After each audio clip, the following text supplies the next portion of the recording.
சோழவந்தான் பிரளயநாத சிவாலயத்தில் ஆனி மாத வளர்பிறை பிரதோஷ விழா. திரளான பக்தர்கள் சுவாமி தரிசனம்.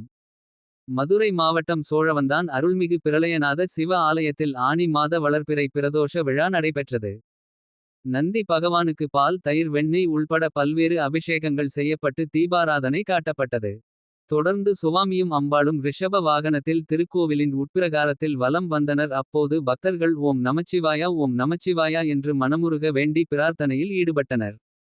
தொடர்ந்து தீபாராதனை காட்டப்பட்டு பக்தர்களுக்கு பிரசாதம் வழங்கப்பட்டது. ஏற்பாடுகளை திருக்கோவில் நிர்வாக அதிகாரி மற்றும் எம் குழும தலைவர் மணி முத்தையா. கலைவாணி பள்ளி நிர்வாகி வள்ளி மயில் மருதுபாண்டியன் ஆகியோர் செய்து இருந்தனர். இதேபோல சோழவந்தான் அருகே மண்ணாடி மங்கலம் சிவாலயம் திருவேடகம் அருள்மிகு ஏழவார் குழலி சமேத ஏடகநாதர் திருக்கோவிலில் மேலக்கால் ஈஸ்வரன் திருக்கோவில் உள்பட சோழவந்தான் சுற்றுவட்டார பகுதிகளில் உள்ள சிவாலயங்களில் பிரதோஷ வழிபாடு நடைபெற்றது.